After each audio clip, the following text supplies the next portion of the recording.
Hello, hello, and welcome to another Everyday Rants podcast.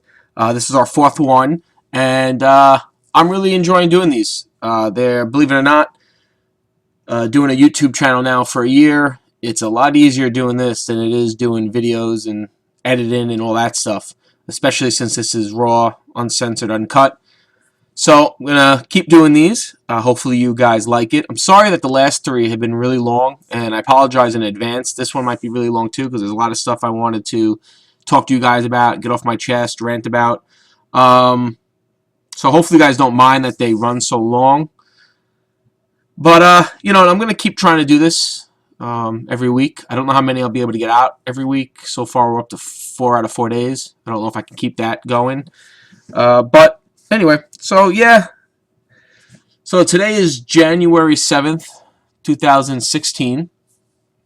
And today's a cool day because today is the day that 15 years ago my wife Kathy and I started dating. Yeah, we always remember that date. Don't know why. I mean, we have some stuff. I had some stuff before we got married personalized for her with that date, so it's kind of hard for us to forget. But yeah, 15 years. Oh man, I can't believe how fast it's gone. 15 years. Let's see, that was 2001. I was still 20. I wasn't 21 yet. My birthday hadn't come yet, so my birthday's in June. I was 20 years old. Wow. Yeah, so today marks our 15 years together, and it's been a long 15 years. Good times, bad times, ups and downs, like everything. But when I say long, I just mean like it feels like we've known each other forever now. I mean, the time has gone fast. I mean, 15 years went by like that, I can't believe how fast time is going. Especially as you get older, it seems like it just goes faster and faster, and it's really depressing. I remember being a kid, and I remember holiday vacations felt like they took forever, and I loved it. I remember summer vacations felt like it was taking forever. Again, being a kid, you loved it. But now, all of a sudden, with a blink of an eye, the summer's over, the holidays are over, we're in a new year. Before you know it, it's going to be springtime, and it'll be summer again, and another year is done. And it's crazy. It's crazy how fast it goes. And I guess when you get older, you fall into that routine, and it just speeds it along. It's crazy. Very depressing. But yeah, so 15 years ago, today, probably tonight, I forgot what time we started officially going out. Probably at nighttime, 6, 7 o'clock. I remember I asked her, "Are you my girlfriend?" Back in the days when, you actually went out with people. You didn't meet them online. I don't even think online dating was a thing back then, really. My wife and I used to work together at a store. Used to be out here in New York, Long Island, and some in New Jersey called Harrow's. Harrow's was a store that primarily sold pools, above ground pools, saunas, outdoor patio furniture for the summertime, and then in the winter it was specifically Christmas trees, fake trees, the fake ones, not the real ones, and ornaments and everything you needed to decorate for Christmas. And that's where we met. We met there in 1998, actually. Back in 98, we hated each other, which is funny. We always laugh about. I did not like her because I just thought she was an annoying pain in the ass, and she didn't like me at that time because she thought I was a conceited prick. And I've had my moments of being that, but not recently or not in the last bunch of years. But yeah, we hated each other through the whole 98 season. And then she came back to work for the place. I was there the whole time. I think it was 99 and 2000, or maybe 2000. And 2000, we kind of started to grow on each other as coworkers. We were, getting along, talking more. Um, and then I would say probably around like the summer of 2000, which kind of is crazy because she had a boyfriend and I had a girlfriend at the time. We worked together that summer, and there was a lot of let's just say flirting. Nothing else, nothing crazy, no touching, nothing like that. It was just like flirting. And then that fall came. I had broken up with my girlfriend. Well, my girlfriend had broken up with me, and her and her boyfriend had broken up at some point around the holidays. And then we just started hanging out, and then started dating, and the rest is history. Moved in together, got engaged, married, moved into our co-op, had Lauren, had Ash, and now here we are. 15 years later. That's crazy. But yeah, so today has been an interesting day. I'm exhausted. It's about 2:00 in the afternoon here in New York, Eastern Standard Time. Got about another hour or so before Lauren gets home from school, but I'm exhausted. Changed my lifestyle. My lifestyle made some changes in my eating habits. I have to lose a lot of weight. I'd gained a lot in the last bunch of years, so I got to lose some weight. And man, I've cut out caffeine. I was big into drinking. I have coffee, in the morning, and I still do that. I still have my 1 cup of coffee. But I was big into Diet Coke, Coke Zero Cherry, Diet Dr. Pepper, all the horrible diet sodas for you. But I've cut that out now. I mean, this is my 4th day in. I'm going back to my old school routines that I had years ago when I was in the best shape of my life. So back then and now, all I have is 1 cup of coffee in the morning with a little skim milk and a little guava nectar. Organic or a guava nectar. And that's it. The rest of the day I drink either seltzer, flavored seltzer, or just high quality H2O. At night sometimes I might have like a tea, like a just a common green tea or some type of like English tea, something like that. But man, one thing, you don't realize how much caffeine affects you.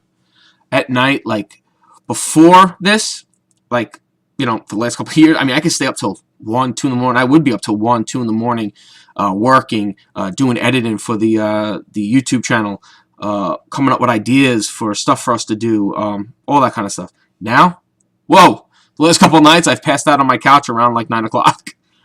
Man, caffeine has an effect, man. It really does, like, make you not realize how dependent you are on it. But I'm glad I'm getting off it. I'm starting to feel the effects, though. I got to get it out of my system, but that's one of the things. And just eating right. Back to eating 6 small meals a day, which I was told is good also now that I don't have my gallbladder anymore. Eating those smaller meals, 6 a day, you spread it out 2.5, 3 hours in between each one. Keeps up that metabolism too. I mean, back in 2010, 2011, when I was in my best shape of my life, that's how my diet was for about 2 years. I'd get up, have breakfast first thing in the morning, usually some type of egg whites, maybe I'd have some kind of yogurt, or not yogurt, oatmeal, or like a piece of fruit. And then I'd have my cup of coffee, every 2.5 to 3 hours after that, I'd have a meal. I'd have a mid-morning snack, a lunch, a mid-afternoon snack, a dinner, and then a little snack at the end of the day. Man, I was dropping weight like left and right. I mean, I was going to the gym too, which I got to start doing next week, getting back into the gym now. But I was dropping weight like crazy. Metabolism was up. So even when I was sleeping or just doing nothing, metabolism was going constantly. So I was losing weight just sitting there. Just sleeping at night, I was losing weight. Just sitting at my desk at work, I was losing weight. That's what I got to get back up to now, because my metabolism, I'm sure, is sluggish as hell. So yeah, been doing that. But then also today I went out, did some work. My actual work, not this podcast or YouTube work. I did my actual job, and then I got home, And I'm starting to shoot my own short film. I'm doing this one. This one's fully created. It's going to be directed and starring me. I wrote it. I'm directing it. It's going to have a couple other little stars in it, but that scene I'll shoot probably in a week or two. Yeah, I'm doing this one just by myself, solo. Yeah, I'm excited. Can't wait. So I filmed all my scenes today, and it required a lot of running, and whoa, am I exhausted.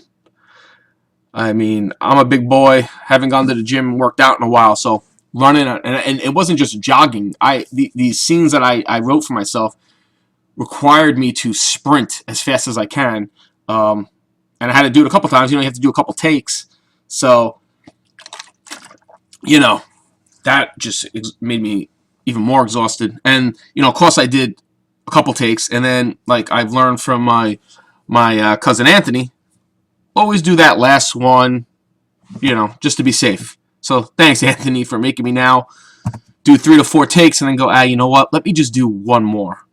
But yeah, so I got that going. So that should be. I'm hoping to get that out, on our YouTube channel, Everyday Geek.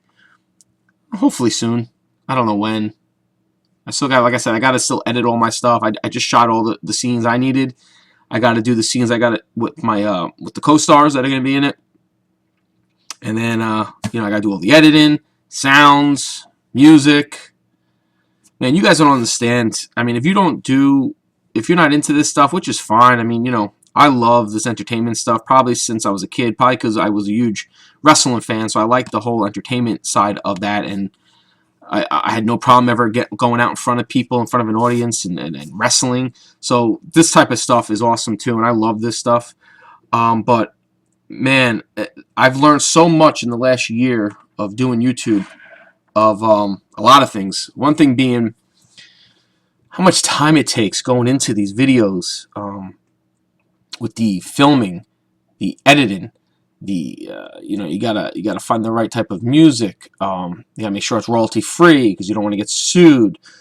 You gotta, if you want to get images, you gotta go search for all those. It's a lot of work, and I don't know if people, I think people look at YouTube,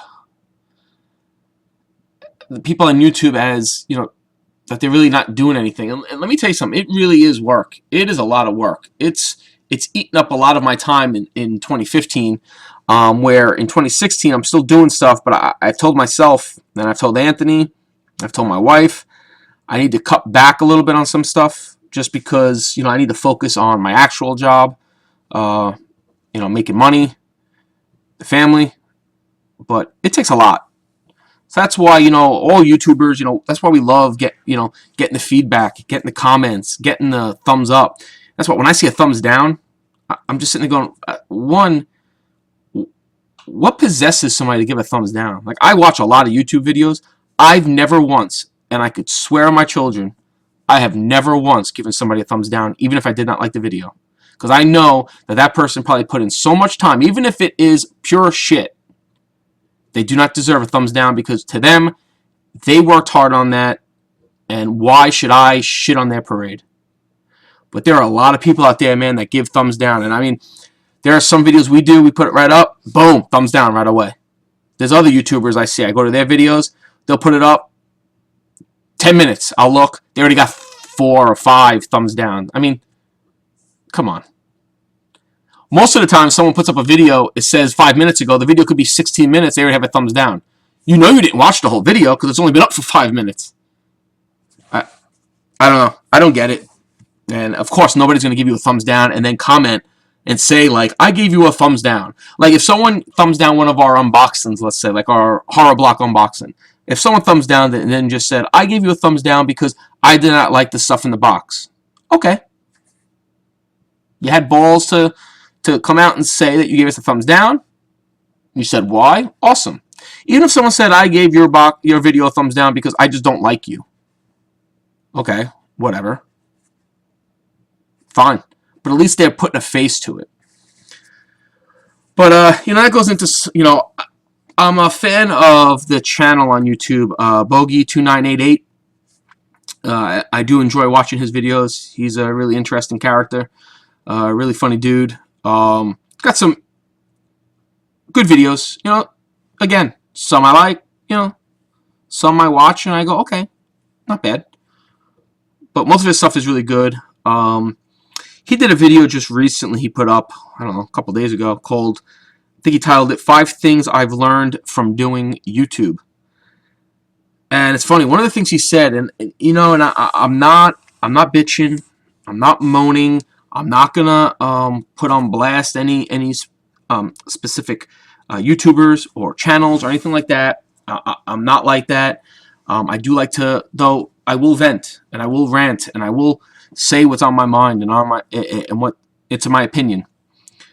But he was talking about one of the things that he can't stand and doesn't like, and I agree, is how cliquey YouTube is.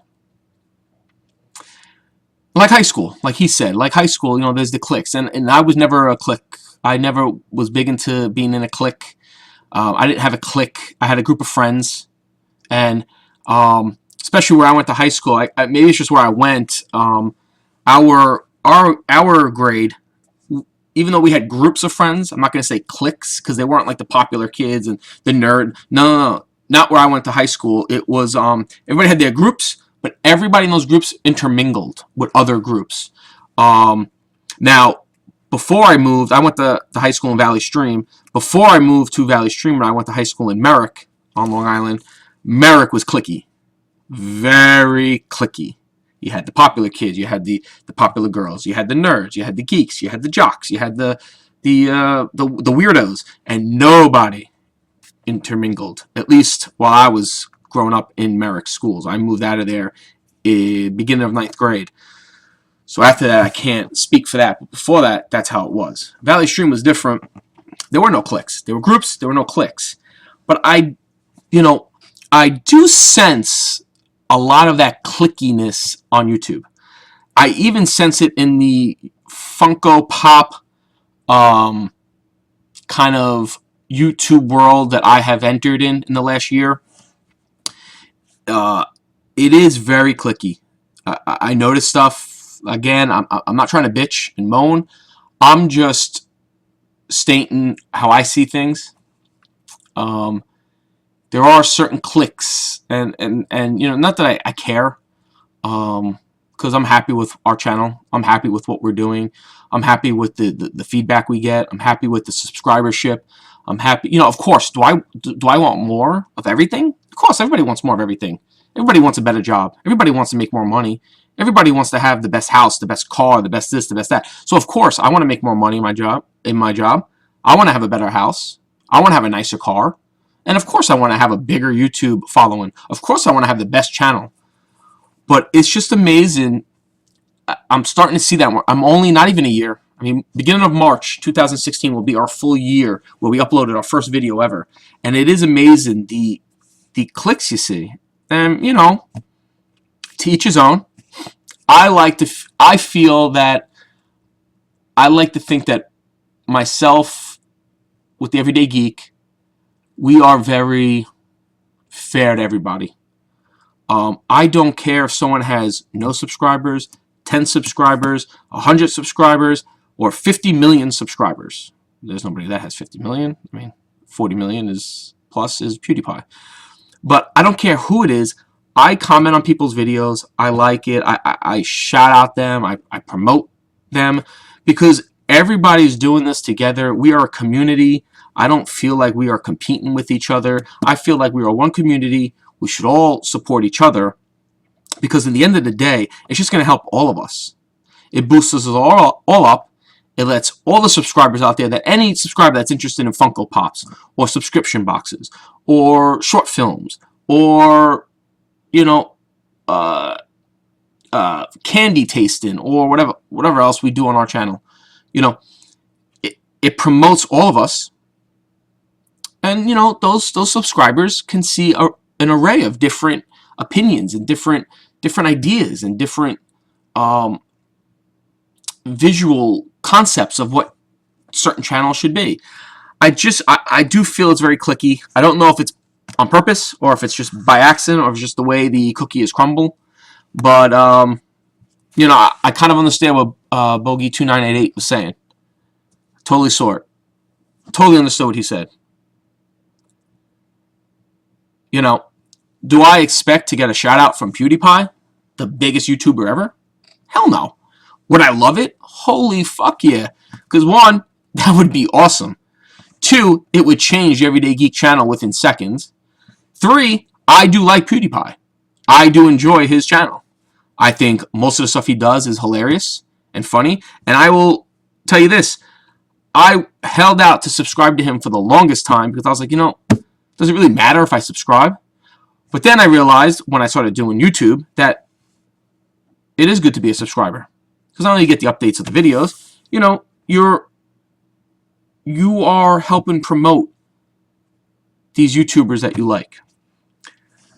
I just find it odd that it seems like it is very clicky and you know, whatever. I don't particularly think I have a click. I like to think that I comment. I will talk to anybody. Another thing I pride myself on with our channel especially is that I will comment on, if you look, I have commented on every single comment someone has left on any of our videos since we started. I have commented on every single one. Every single one I have commented back. There might be one or two that I couldn't because like it didn't give me an option to hit reply for some reason. I don't know if maybe they had a private account or whatever. But every single person that comments on our channel, even if I just write thanks, I've commented back to every single person. I pride myself on that. Because I know to whoever that is, they might be like, holy crap, look at that. That dude from Everyday Geek, he commented me back. That's awesome. Because I comment on stuff for larger YouTubers. I don't get anything back. I would love to get a thanks or hey, you know, just an acknowledgement that you notice that your fans are here commenting. Would it hurt you? I mean, honestly, unless your name is PewDiePie, you know, or you're over 1 million subscribers and you're just getting bombarded once you put up a video with comments. But even some of those guys will hang around for a half hour, and comment to all those people. And then after that, I get it. They got to move on with their lives. They can't sit there all day. Most of them are probably trolls anyway. But geez, I mean, you know, if you're under 1 million subscribers, if you're even under 500,000 subscribers, you should be able to write back to your fans, to your subscribers. Simple as that. We all know that's doing a YouTube channel. When you log into YouTube, that little bell in the corner lights up red and tells you how many things you can go, and you can easily get access to that video and comment on those comments that are being left for you. So that's one thing I do pride myself on, and I hope that my fans and my subscribers to our channel are seeing that. I pride myself, and I will, for the foreseeable future, I will comment back to every single person. Not everybody can say that. Not everybody can say that. So, anyway, off that topic, wanted to talk about the Major League Baseball Hall of Fame. So, the candidates for the Hall of Fame were announced, not the candidates, the inductees were announced yesterday. We're going to get 2 new Hall of Fame inductees this year. We're getting Ken Griffey Jr., which was a given, and he actually had the most votes now. He beat Tom Seaver. He received 99.3% of the votes to go into the Hall of Fame. I would love to know who those other 3 people are that left him off the ballots. I think it's 3. Because I'd love to know what their reasoning was. But, yeah, Ken Griffey Jr. head into the Hall of Fame. That was a foregone conclusion. Everybody knew that. He was great. Too bad he got injured, you know, the last bunch of years of his career. Because I would love to see what he did his whole career. No injuries. Fantastic. Fantastic player. What a talent. And oh, man. He was just great to watch. And believe me, I'm saying this, and I was a Yankee fan, and he played for Seattle, as everybody knows, for all those years. I wasn't a fan of seeing him, but he was a great player. Kind of like I'm a Knicks fan, and I hated Michael Jordan, but I could appreciate what Michael Jordan was and did for basketball and what he did for the Cubs and how great of a player he was. He was probably by far probably the greatest basketball player to me, I think, probably the greatest basketball player ever. LeBron is right there, but he's no Michael Jordan. And that's coming from a Knicks fan, a Patrick Ewing fan, a miserable Knicks fan from 1994, watching the Knicks lose to the Houston Rockets. I still remember that game with, I forgot what year it was. It had to be 95. I don't know, 93. I don't know. It was the game where it was the playoffs, and Ewing, they were playing the Pacers, and Ewing went up and did the finger roll. And I remember he's right there, and he does the finger roll. I still don't understand why he just didn't dunk it, but the finger roll bounced out and didn't drop, and the Pacers won. Yeah. So Ken Griffey Jr. is in, and then the other one that was in, that got in, is Mike Piazza. Dodger, he played for the Dodgers, caught for the Dodgers, was traded to the Mets, and caught for them, got them to a World Series in 2000 when they lost. Yep. Who'd they lose to? That's right, the New York Yankees. But yeah, so Piazza made it in. He got 83% of the votes. And, the thing about Piazza, this is my issue with Major League Baseball. They all want to ride the high horse now about steroids. That steroids are horrible. They're banning players when they did it. They had reports. They banned players from that. They all are on their high horse, especially Bud Selig, who's no longer the commissioner. But he was up until last year, and what was it, 2 years ago? Anyway. And he was the commissioner back when Mark McGwire and Sammy Sosa and these guys were going on the home run chase and everything, when steroids were running rampant in professional baseball. Back then, they weren't on their high horse because money was good, revenues were good, ratings were great. Then they didn't care. But then when years later it started to come crack down, the government came knocking on their door about steroids, then they cared. Then they got up on their high horse, how they were going to ban it. Why don't you ban it back in the 90s, in the late 90s, with Sosa and McGwire? You knew they were taking something. I mean, Rafael oh man, I always mess up his last name. Rafael Palmeiro from the Orioles was hitting bombs like it was nobody's business, and this guy blew up size-wise. Why wasn't it stopped then? No. Now it's a bad thing. But then they go and they have the Mitchell report. A bunch of people get named in that. People get suspended. Everything that went on with, Clemens and Bonds and A-Rod and Ortiz was linked. Now, here's my question. There was a secret list that they tested. They told the player association, the players, this will never see the light of day. But only one name leaked. Only one name leaked a couple years ago, and that was Alex Rodriguez. Why just his name? Once his name became public, if Major League Baseball was serious about the steroid issue and getting it out of the game, they should have went back on their word, and they should have presented that whole list to show every dirty player in the sport. Everybody would have been labeled. They could have now cleaned up the sport. Because I'm sorry, but the class that they're going to start letting into the Hall of Fame, any one of those guys, any one of them can be linked to steroids. And if that ever gets out, and these players are in the Hall of Fame, the Hall of Fame is then a sham. The Hall of Fame is then pure bullshit. Now, Mike Piazza has been linked a lot to steroids. Were there any reports of him doing it? No, but he's been linked to it. Should he got into the Hall of Fame? That's a tough call, because this is where baseball has left it. Baseball won't release that list, so no one is 100% sure if Mike Piazza ever did steroids, but now he's in the Hall of Fame. Now, what happens if that list gets leaked out in, let's say, 10 years, and Mike Piazza's on it? Let's say there are 10 other players that are on it that are now in the Hall of Fame. The Hall of Fame is a joke then. Then you let everybody in.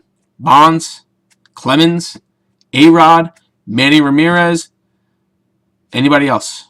Name them. Mark McGwire, Sammy Sosa. Throw them all in. Why not? Baseball did a disservice to the MLB when they did not release that list. If they are not going to share, you can't have one name leak in Alex Rodriguez. He's the only man that had to pay the price on a list of apparently hundreds. That list should have been made public. If Major League Baseball wants to talk about how they want to clean up the sport, that list should have been made public, and all the names should be out there. You reap what you sow. You cheat, you're eventually going to get caught. It happens to everybody in all aspects of life. And now Mike Piazza, with his 16 seasons in Major League Baseball, his 2,127 hits, his 308 average, his 427 home runs, his 1,335 RBIs, and his 922 OPS is in the Hall of Fame. And we don't know if he is drug-free or not. Awesome. That's great. That's great. I don't understand. If you wanted to clean up a sport, when you were trying to clean it up, you should have went for it and cleaned up the whole entire sport. The commissioner, Selig, should have came out and said, we are cleaning up this sport. We've made a grave injustice to our fans, to the players that have been clean, to everybody that loves America's favorite pastime. We are now going to clean it up. There's a list that was leaked. We all know Alex Rodriguez was on it. We apologize to the other players that have failed, but you failed a drug test. You took an illegal substance, and now we must produce your names to clean out our sport 110%. Because now they do regular testing. So now if you try to do, I don't understand guys that get caught now. I mean, you got to be stupid, because you know you're going to be tested. So they get tested now, they get caught, they get suspended. There's the 3 stages of suspension until the third one is a lifetime ban, I believe. Lifetime ban, I think. That's what they should have done. If they wanted to clean up the sport, they should have cleaned up the sport. That's it. That's my thoughts on the Major League Baseball Hall of Fame. The Baseball Hall of Fame. Yeah. So, that's it. I'm going to wrap this one up. This was a long one. Again, guys, apologize for them being so long, but I just have so many things I want to rant about and talk about that I kind of lose track of the time. So, again, thanks for listening. If you want to leave some comments, remember, head over to our Everyday Geek page on YouTube, and the rants will be up there as well. You can leave comments. I will get back to you. And remember, you can find us on SoundCloud as well. We are downloadable, so you can download it. Listen to me on your phone, mobile devices, wherever. Awesome. Thanks, guys. Adios.